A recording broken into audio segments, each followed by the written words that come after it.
Hai guys, Assalamualaikum dan salam sejahtera. Selamat datang ke YouTube channel saya. Anda bersama saya Azri. So hari ini saya akan bincangkan pasal kisah hidup Kirk Hammett, gitaris Metallica. Dan sebenarnya hari jadi Kirk Hammett hari ini 18 November 2020, hari Rabu.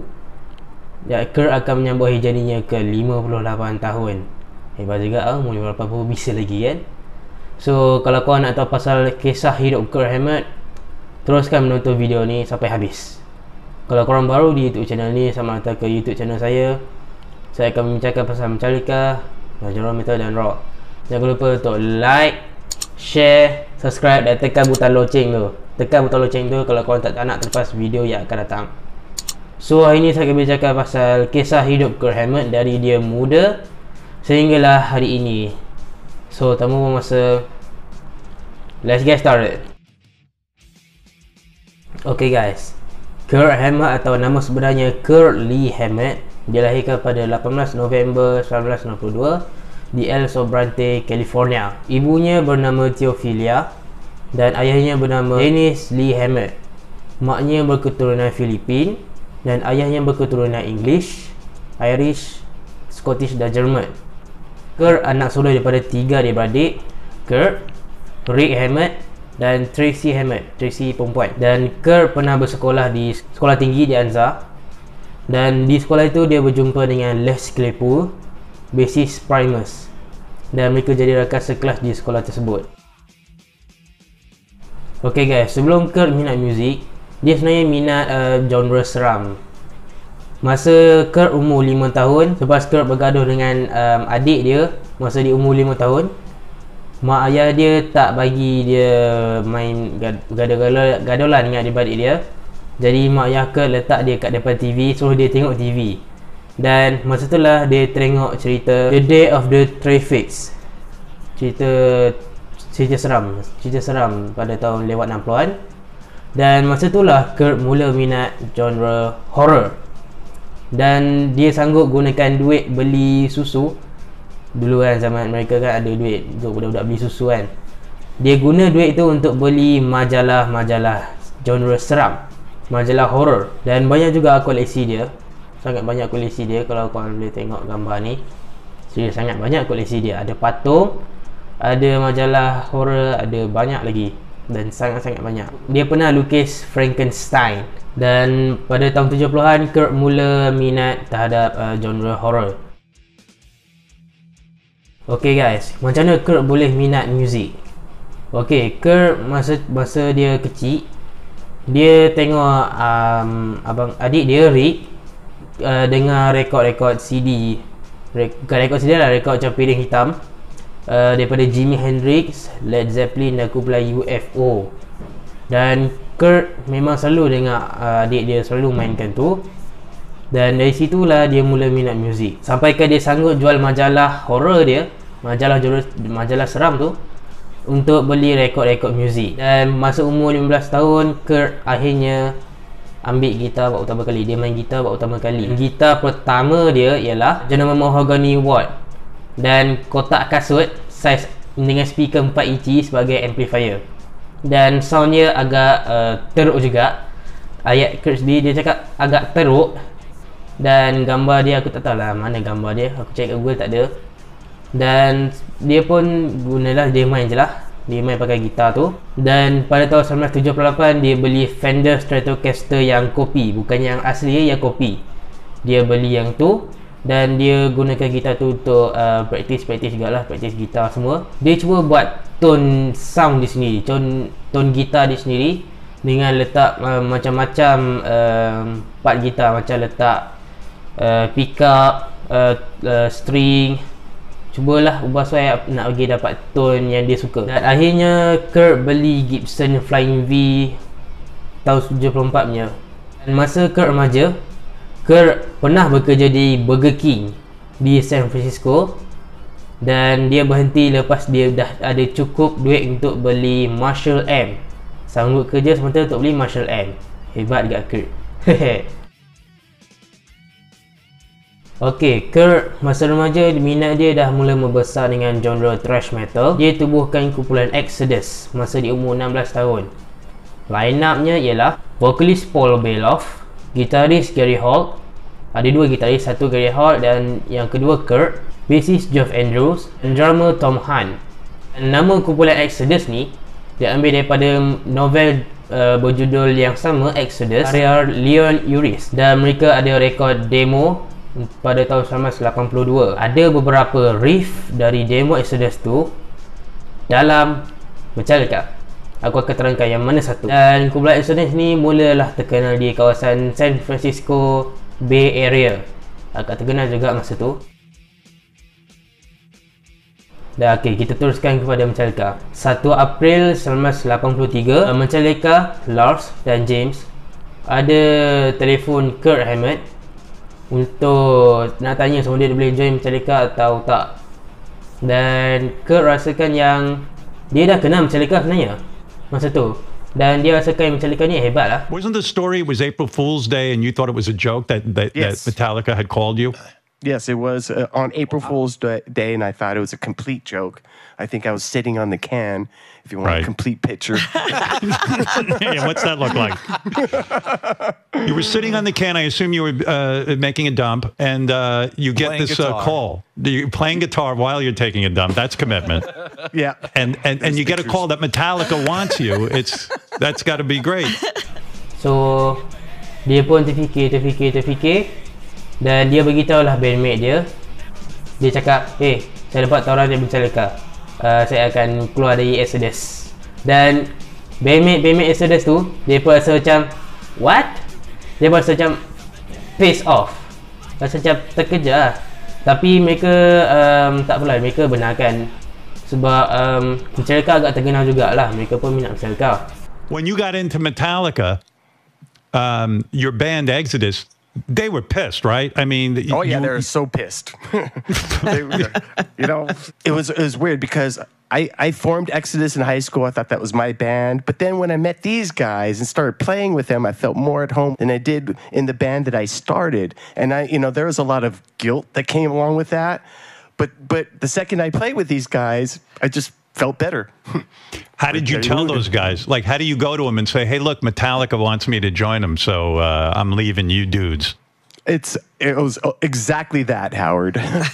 And they understood. Who was it? Who did you talk to? I talked to Gary Holt, the guitar player, Paul Bailoff, the singer, and Tom Hunting, the drummer. All at the same time? All at like the same in a room? time. They didn't kick your ass? We were all drunk. So then and, they did kick your ass. Oh, yeah, by the way.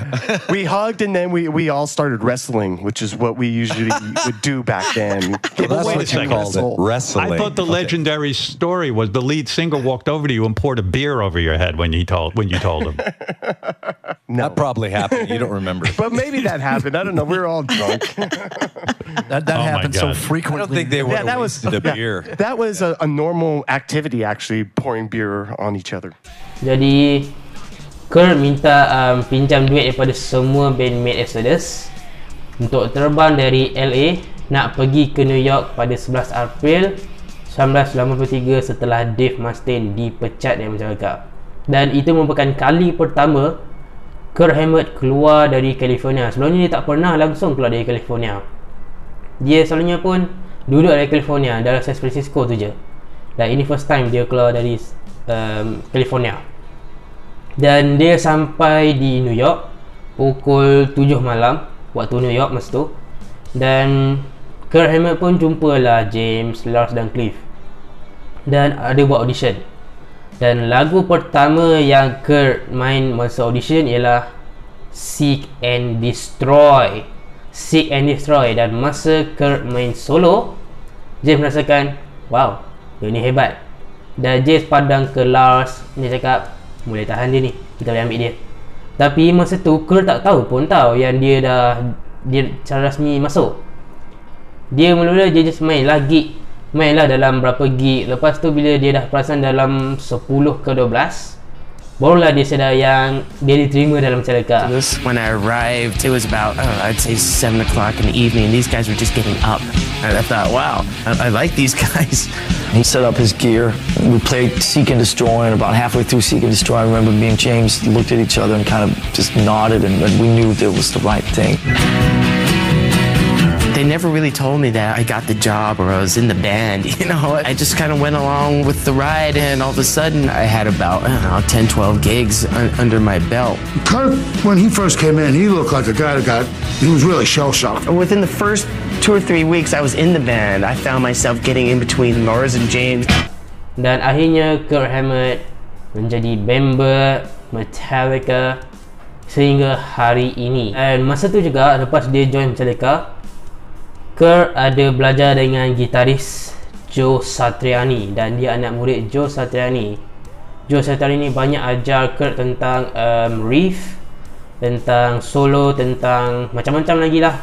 Sangat banyak yang Joe Satriani ajar, dan sebab itulah Kirk Hammett salah seorang gitaris terhebat di dunia. Okey, selepas dia dah join Metallica, beberapa hari selepas itu, Metallica masuk studio untuk rekod album Kill 'Em All. Rekod album Kill 'Em All dalam masa 2 minggu, dan album tu dilancarkan pada Julai 1983 bawah label Megaforce Record. Dan kebanyakan solo-solo dalam Kill 'Em All sebenarnya Dave dah main. Dan John Zazula masa tu minta Kirk main Dave punya solo, tapi Kirk tak nak. Jadi dia buat ubah soy sikit, tak ada solo dia, solo Dave, dan dia buat versi dia sendiri. Dan sebab itulah versi solo dia agak lain daripada yang demo punya.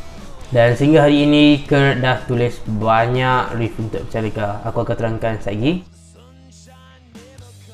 Kehidupan peribadi Kirk Hammett. Kirk Hammett dah kahwin 2 kali sepanjang hidup dia. First kali dengan Rebecca pada tahun 1987, dan bercerai pada tahun 1990 sewaktu The Black Album dibuat. Dan dia berkahwin sekali lagi dengan Lenny Hammett pada tahun 1998 dan dapat 2 orang anak. Kirk Hammett sekarang tinggal di San Francisco. Rumah dia agak besar juga kalau tengok gambar ni. Dan Kirk masih lagi minat terhadap genre seram, majalah horror, dan hobi Kirk ialah baca komik, meluncur, dan juga mengumpul majalah seram dan patung-patung hantu. Ok guys, apa yang Kirk dah bagi dalam Metallica. Dan Kirk sebenarnya dah ciptakan banyak riff dan solo untuk Metallica. Dan antara yang paling diingati ialah Enter Sandman main riff.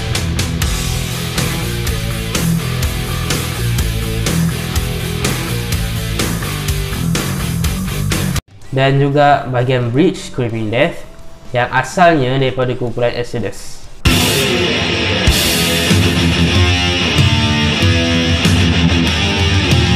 Part tu, riff tu sebagai exercise dia pada mulanya. Lepas tu James dan Lars rasa macam hebat riff dia ni, jom dia ambil riff tu dan jadilah bridge Creeping Death. Dan juga Kirk cipta pre-chorus Master of Puppets.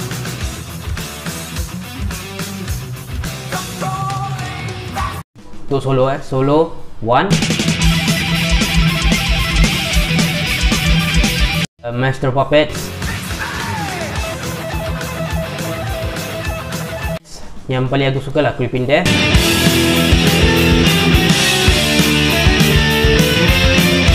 My From Misery,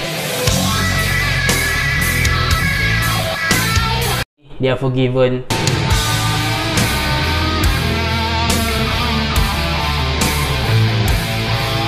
Dan banyak lagi, serius. Solo Kirk memang sangat-sangat banyak. Aku pun susah nak kira mana satu yang hebat. Seriously, sangat hebat. Yes, masa Metallica dah kemuncak pada tahun 1986-89, Kirk sebenarnya pernah ada masalah dengan ketagihan dadah.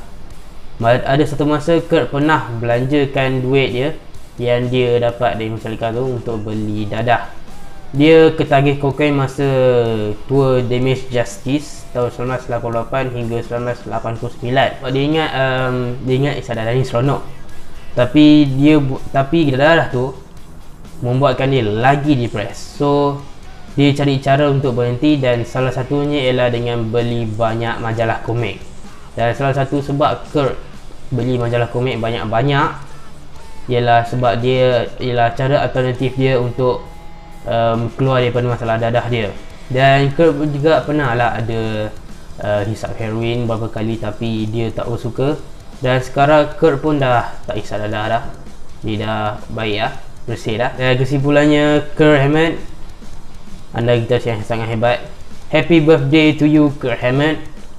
From us, Metallica fan. From me also, Metallica fan. Thank you, Kurt, because you give us the inspiration for playing guitar. So itu sajalah untuk pasal Kurt Hammett. Apa pendapat korang? Korang suka part yang mana dalam kisah hidup Kurt Hammett? Tinggalkan pendapat korang di komen dan jangan lupa untuk like, share, subscribe dan tekan butang loceng tu kalau korang tak nak terlepas video yang akan datang. Dan selepas ini kita akan bincangkan pasal equipment Kurt Hammett dari segi gitar, amplifier dan effects pedal. Apa yang dia guna dalam Metallica. So itu saja dari saya untuk hari ini. Assalamualaikum warahmatullahi wabarakatuh. Jumpa di video seterusnya. Bye.